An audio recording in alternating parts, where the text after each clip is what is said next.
Boa noite a todos, graça e paz, meus irmãos. Meus irmãos, me permita começar esse sermão falando a vocês sobre um filme. Um filme que eu tenho certeza que boa parte da igreja, se não todos, conhecem, já viram e deram boas gargalhadas com ele. É aquele filme que se chama Como Se Fosse a Primeira Vez. É o filme de um rapaz que conhece uma moça, então eles começam a conversar e de repente começam a namorar. Só que depois que eles começam a namorar, no dia seguinte, quando ele vai encontrá-la, ela não lembra dele. Ela tem um problema de memória que faz que quando o dia vire e passe para o outro, ela esquece o que aconteceu no dia anterior. A memória a curto prazo dela é simplesmente apagada. Então aquele rapaz a princípio toma um susto com isso, mas depois ele entra no jogo e ele decide todo dia lutar para conquistá-la novamente. É um filme muito engraçado, é um filme muito interessante, mas que tem muito a falar acerca da minha e da sua vida espiritual.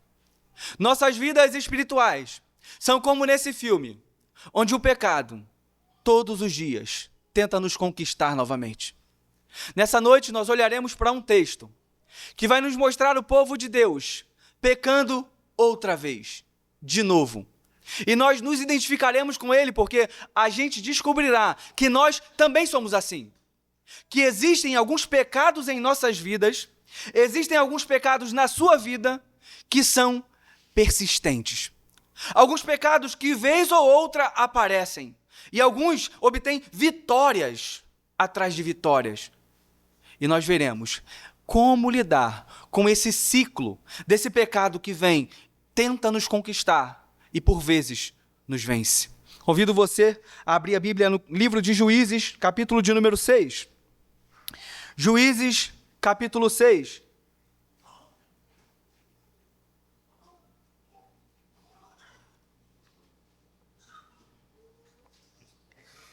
É um texto muito conhecido e nós iremos refletir um pouco sobre ele nessa noite.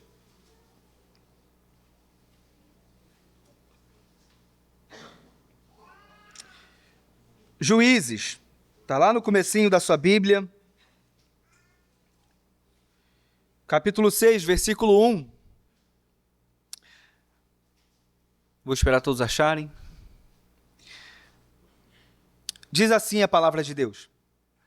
De novo, os israelitas fizeram o que o Senhor reprova. E durante 7 anos, ele os entregou nas mãos dos midianitas. Os midianitas dominaram Israel.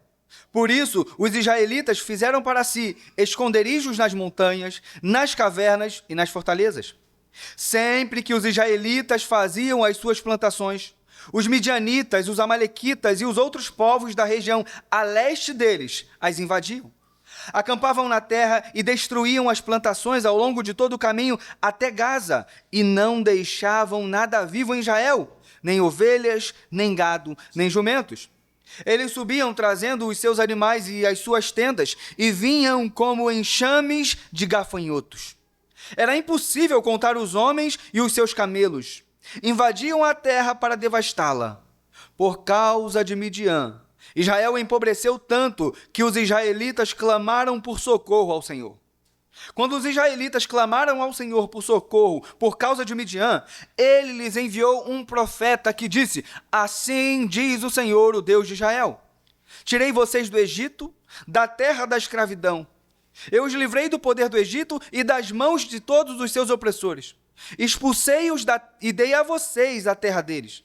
E também disse a vocês: eu sou o Senhor, o seu Deus. Não adorem os deuses dos amorreus em cuja terra vivem, mas vocês não me deram ouvidos. Então, o anjo do Senhor veio e sentou-se sob a grande árvore de Ofra, que pertencia ao abiezrita Joás. Gideão, filho de Joás, estava malhando o trigo num tanque de prensar uvas para escondê-lo dos midianitas. Então o anjo do Senhor apareceu a Gideão e lhe disse: o Senhor está com você, poderoso guerreiro. Ah, Senhor, Gideão respondeu, se o Senhor está conosco, por que aconteceu tudo isso? Onde estão todas as suas maravilhas que os nossos pais nos contam quando dizem, não foi o Senhor que nos tirou do Egito? Mas agora o Senhor nos abandonou e nos entregou nas mãos de Midian.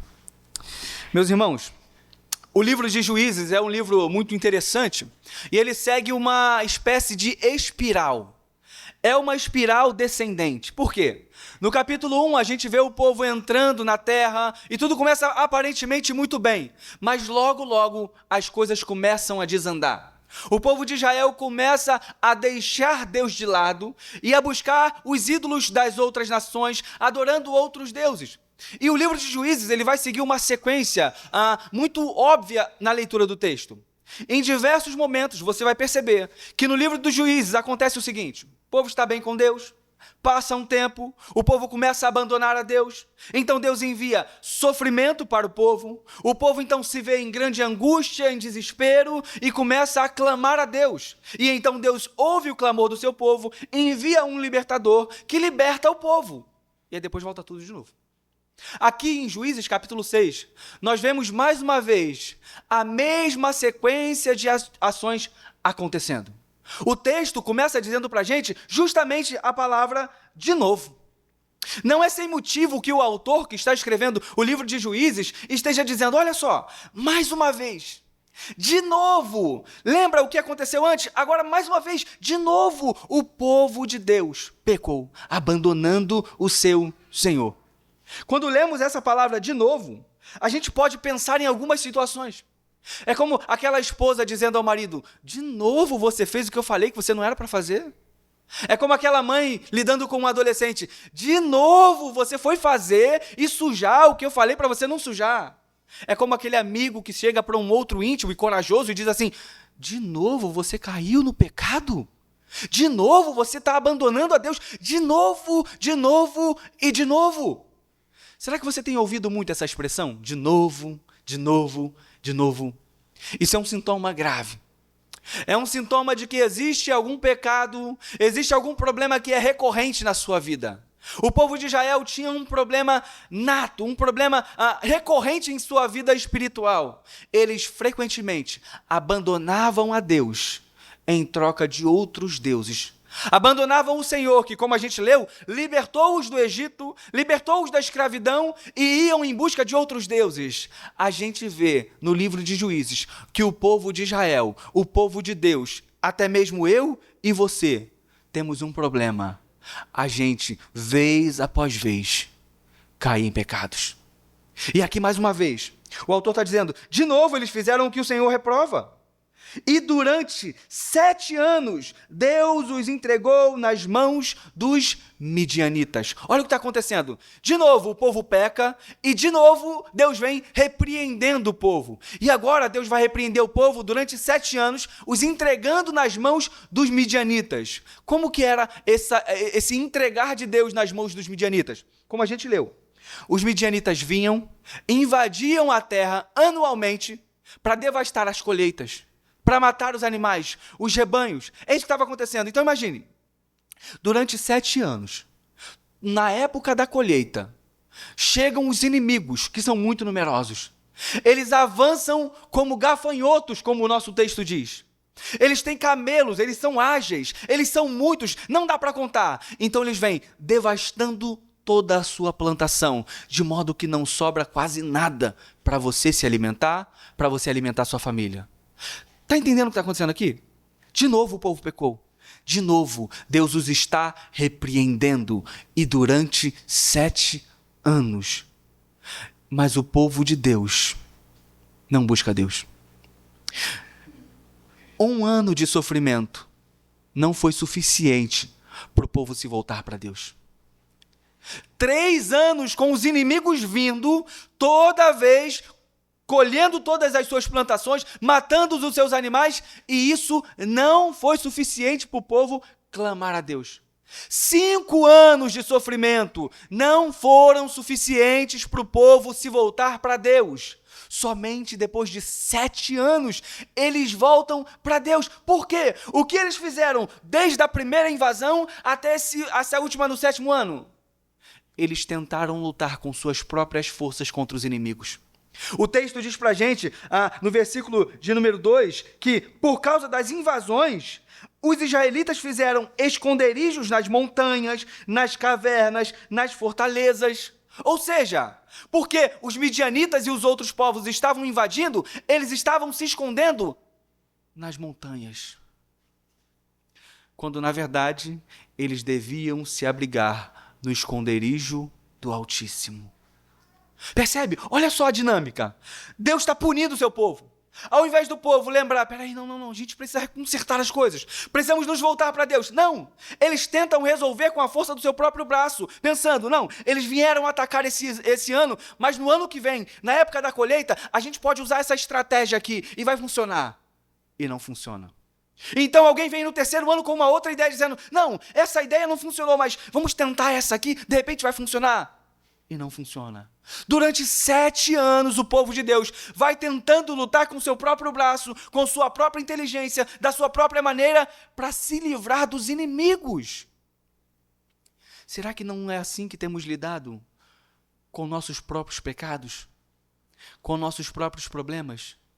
Achando que conseguiremos resolvê-los com a nossa inteligência, com a nossa sabedoria, sem o auxílio de Deus? Será que não é assim que você tem lidado com a sua vida? Quando os sofrimentos, as tribulações, as angústias, o inimigo das suas almas, o pecado, vem para atacar e então você acha, não, eu consigo detê-lo, eu consigo derrotar, é só eu fazer isso, mas no final você percebe que não consegue. Você está perdendo e já faz muito tempo.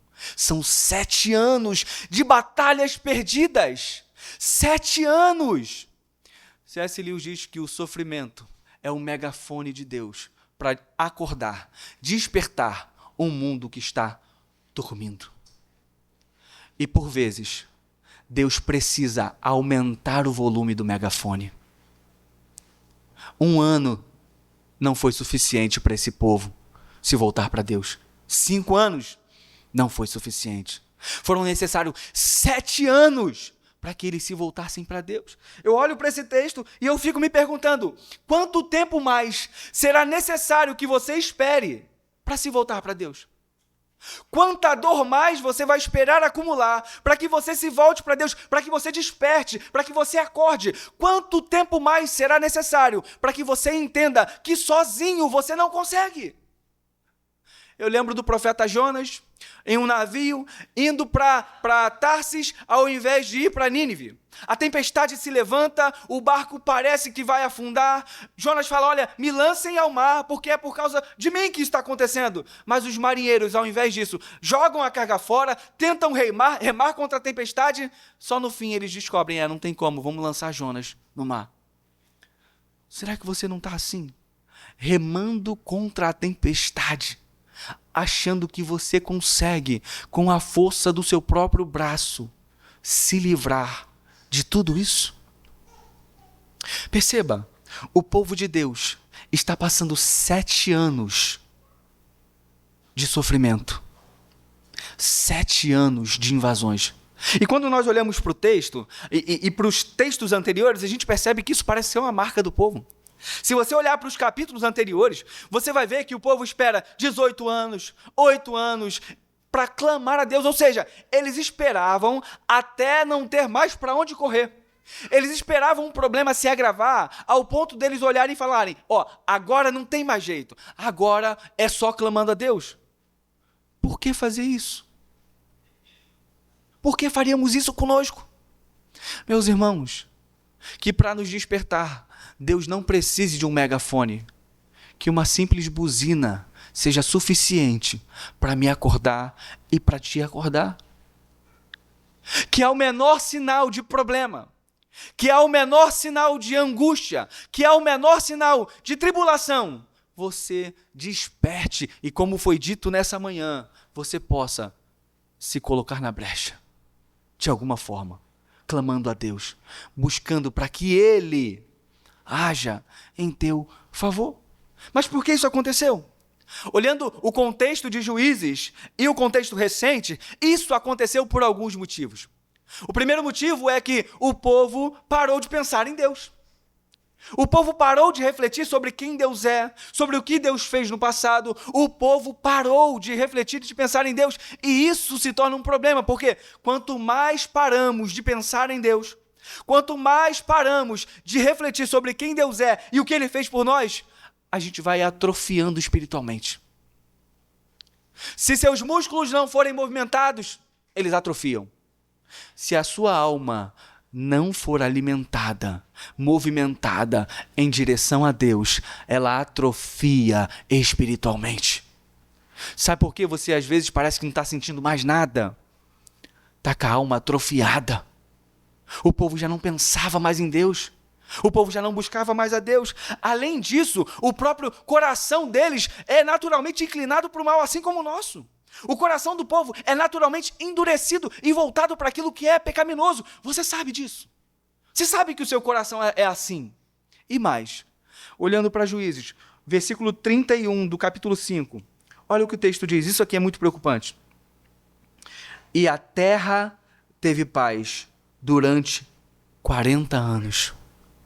Um dos maiores problemas que levam o povo de Deus a pecar contra Deus, escute isso, não é a guerra, mas é a paz. Sabia disso? Sabe por quê? Em momentos de guerra, normalmente você está alerta, ativo e operante.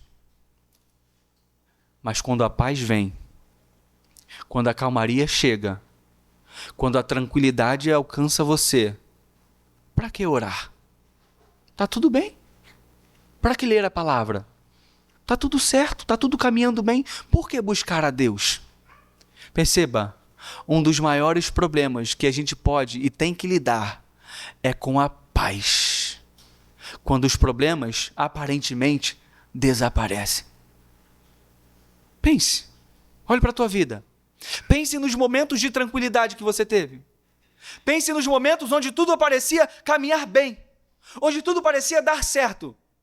Você buscou a Deus nesse momento? Ou por vezes você se afastou de Deus? Ou por vezes você abandonou a Deus? 40 anos o povo está experimentando paz. E logo depois disso, ao longo desse período, o povo vai se afastando de Deus.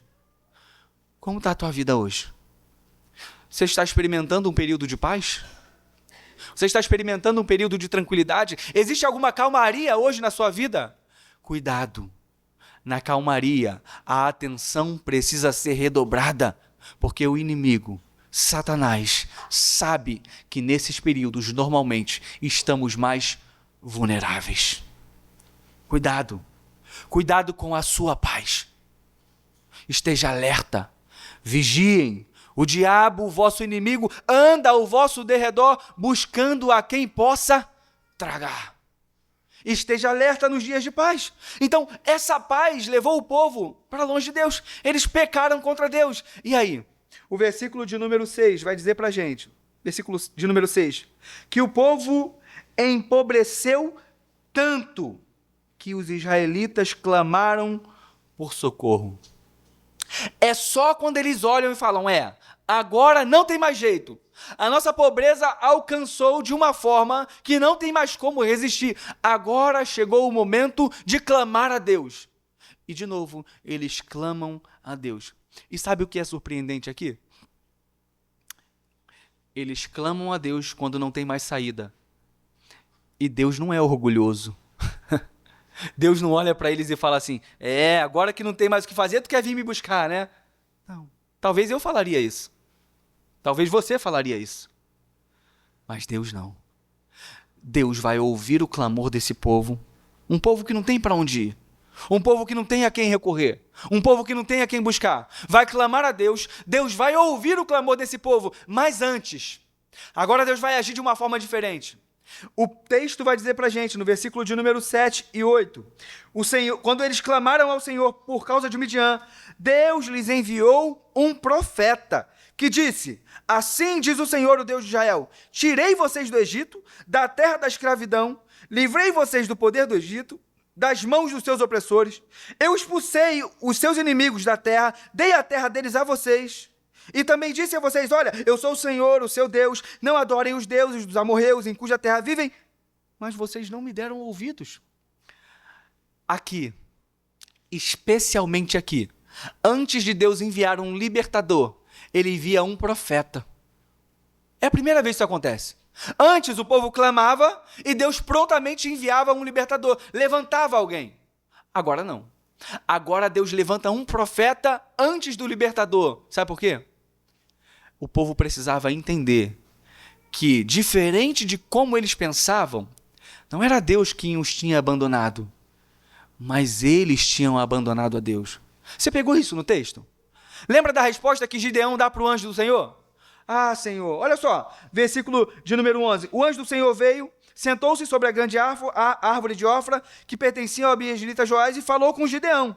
Olha a resposta de Gideão no versículo de número 13. Gideão respondeu: se o Senhor está conosco, por que aconteceu tudo isso? Onde estão suas maravilhas que os nossos pais nos contam quando dizem, não foi o Senhor que nos tirou do Egito? Olha agora. Mas agora o Senhor nos abandonou e nos entregou nas mãos de Midian. Olha só. A mentalidade de Gideão é a mentalidade do povo. E a mentalidade deles é, Deus nos abandonou. Não tem jeito. Deus nos abandonou e nos entregou nas mãos dos inimigos. Olha como a cegueira espiritual vai tomando conta do coração. Na verdade, eles é quem tinham abandonado a Deus, mas olha a resposta de Gideão: o Senhor nos abandonou, porque o Senhor deixou isso acontecer, como se eles não tivessem culpa alguma, como se Deus estivesse sendo injusto, como se Deus não estivesse tratando eles com bondade. Percebe isso no texto? Eles haviam abandonado a Deus, mas acusavam Deus de abandoná-los. Você consegue enxergar o momento onde você começou ou começa a abandonar a Deus? Você consegue parar e pensar na sua vida nesse momento? O momento onde as coisas caminhavam bem com Deus, mas a partir de um outro momento, as coisas começaram a desandar e você já não caminhava mais tão bem assim com Deus. Esse povo não estava enxergando isso. Era algo nítido, era algo evidente. Versículo 1 diz para a gente que eles abandonaram o Senhor e se voltaram para outros deuses. Eles se entregaram à idolatria, mas eles não estavam enxergando isso. Por isso Deus precisa mandar um profeta antes de um libertador. Por vezes a gente precisa disso também, né? A gente precisa de alguém para chacoalhar. A gente precisa de alguém para olhar na nossa face e dizer, não, você está errado. Não, você precisa corrigir o seu caminho. Não, a culpa não é de Deus, é sua. Por vezes precisamos de alguém para ser profeta nesse sentido em nossas vidas. E veja, esse profeta repreende o povo e fala, vocês estão agindo de forma errada. Vocês não deram ouvidos a Deus. Então, o anjo do Senhor vem, senta-se sobre a árvore de Ofra, que pertencia ao abiezrita Joás, e vai convocar Gideão. Gideão estava malhando trigo no tanque de prensar uvas. Pegou isso no texto? Ele estava malhando trigo no tanque de prensar uvas. Por quê? Ele estava usando a sua estratégia. Ele estava lutando com o seu braço. Ele estava dando o seu jeito. Mas Deus chega a ele e fala, Gideão, não importa. Você está aqui, vocês me abandonaram, mas o povo está clamando e eu vou atender, e o resto da história a gente já conhece. Mas agora eu quero focar com vocês num ponto específico. Sobre como, ao longo de todo esse livro, nós veremos esse pecado recorrente na vida do povo. Ao longo de todo o livro de Juízes, recorrentemente, o povo vai cair em idolatria e é como eu falei, numa espiral que vai só descendo cada vez pior. Quando você chegar nos capítulos finais de Juízes, você vai ver ali algumas histórias que são dignas de filmes de terror, filme macabro.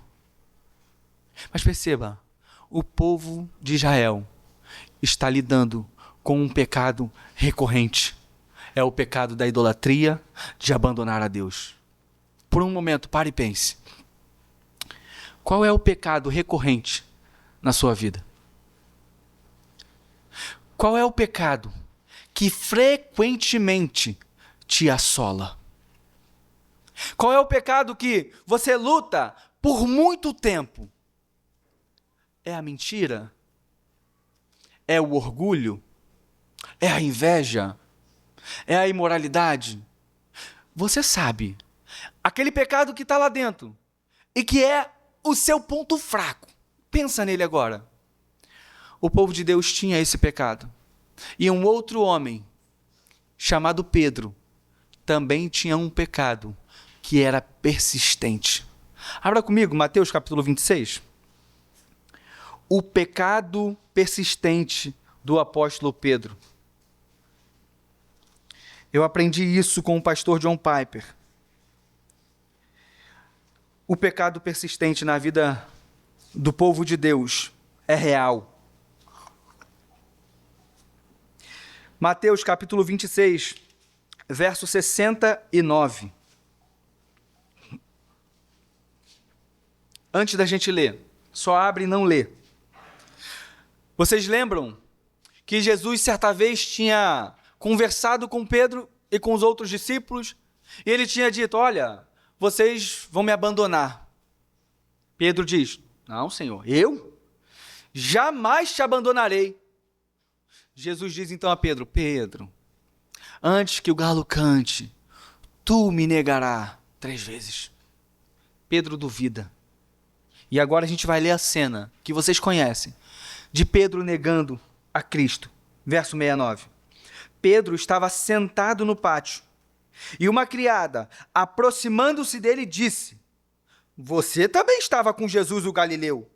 Mas ele o negou diante de todos, dizendo, não sei do que você está falando.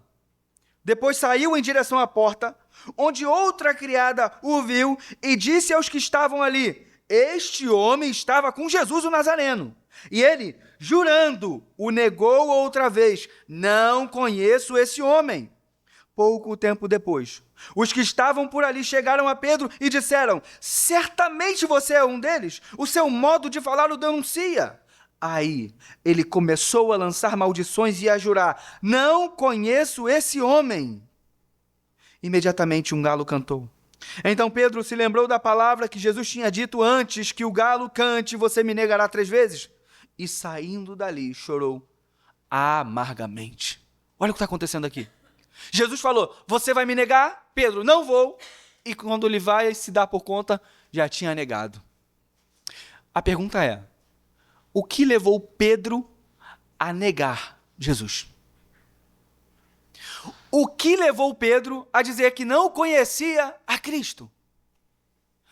Provavelmente, muito provavelmente, foi o temor que ele tinha aos homens. Por temer o que podia acontecer-lhe, ele preferiu negar a Cristo.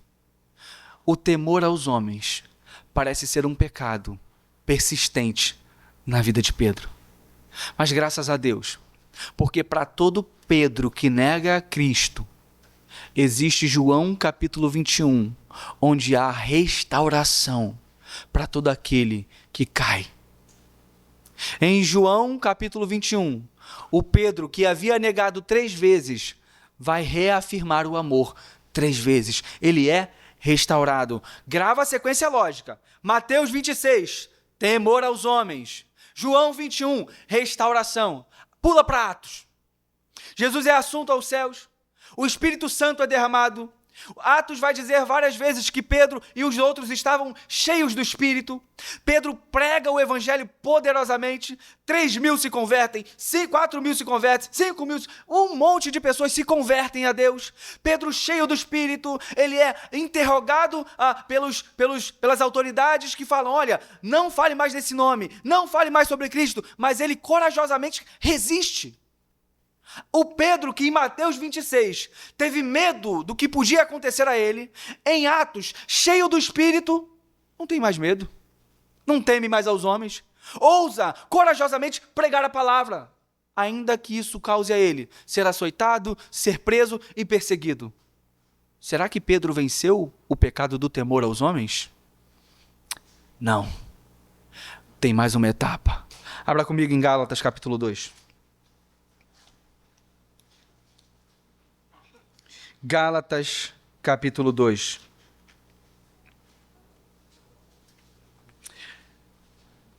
Versículo 11.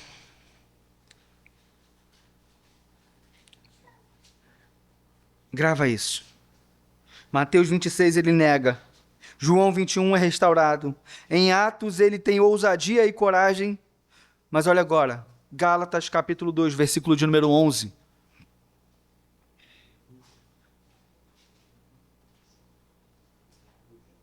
Diz assim o texto: quando, porém, Pedro veio a Antioquia, enfrentei-o face a face por sua atitude condenável.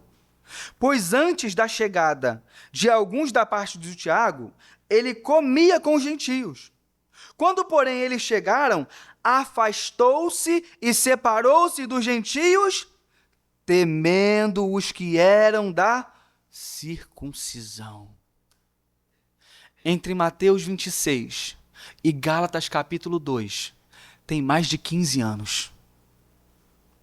Mais de 15 anos se passaram e Pedro continua temendo aos homens. O pecado, ele pode ficar adormecido por algum tempo. Talvez você experimente algo assim em sua vida. Você tem um pecado específico que você lida sempre, então você consegue vencê-lo. O tempo passa, mas depois ele volta e você cai novamente. Será que não é assim a sua experiência?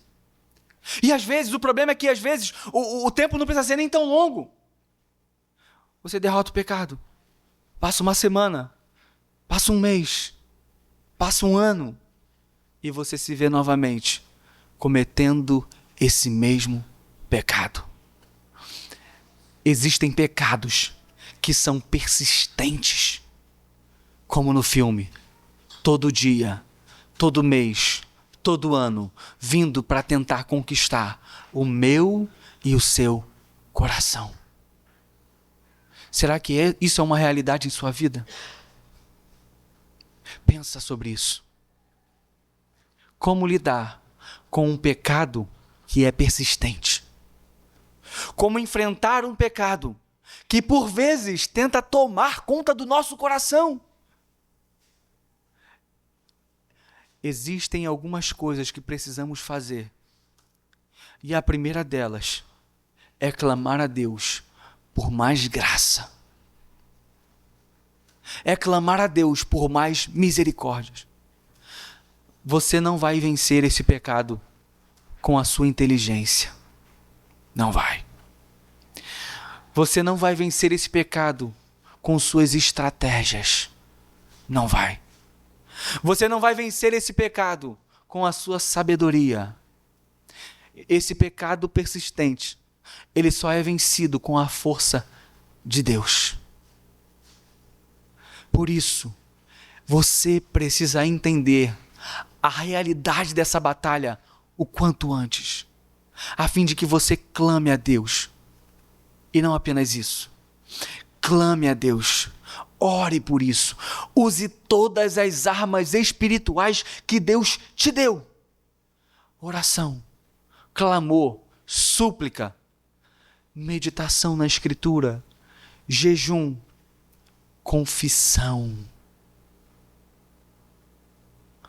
Um pecado confessado é mais fácil de ser vencido. Um pecado não confessado provavelmente vai ser repetido.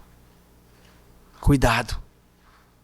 Mas nós podemos louvar a Deus, porque esse mesmo Pedro, que no capítulo 26 negou, em João 21 é restaurado, em Atos é fortalecido, em Gálatas cai de novo. Mas a tradição vai dizer para a gente que Pedro, no fim da sua vida, foi crucificado de cabeça para baixo. Por quê? Porque ele venceu o temor aos homens e não negou a Jesus Cristo. Sabe o que isso ensina para a gente? O pecado persistente um dia terá um fim. Um dia esse pecado que assola a sua alma será finalmente derrotado, se não aqui, na eternidade, em Cristo Jesus. Sabe o que acontecia no livro de Juízes? Deus levantava um juiz, Deus levantava um libertador, mas esse libertador morria e depois o povo voltava a pecar novamente. Sabe qual é a grande novidade e a grande bênção para as nossas vidas? Deus levantou um juiz, Deus levantou um libertador em meu favor e em seu favor, que nos liberta do pecado, que nos liberta da morte, por meio da sua morte e ressurreição. E esse libertador, esse juiz, não morre. A paz em Juízes durava 40 anos, 20 anos, 30 anos. A paz que Cristo comprou, o nosso libertador, dura de eternidade a eternidade, porque Ele não morre, mas vive para sempre para interceder por mim e por você. Meus irmãos, vai ter fim, mas enquanto isso, lute. Enquanto a batalha estiver acontecendo, lute pela força do Cristo ressuscitado, que te habilita, que te capacita a não ser mais escravos do pecado, porque você morreu e ressuscitou com Cristo para uma nova vida. Tudo o que precisamos para a piedade nos foi dado por meio de Cristo Jesus. Esse pecado que você chora, esse pecado que faz você gemer, esse pecado que te causa aflição e angústia, um dia vai ter fim, e é somente por meio de Cristo e por causa dele. Clame a Deus por graça, por misericórdia, mas seja grato, porque um dia vai acabar. Lute pelo poder de Cristo na sua vida. Amém, meus irmãos? Vamos orar a Deus?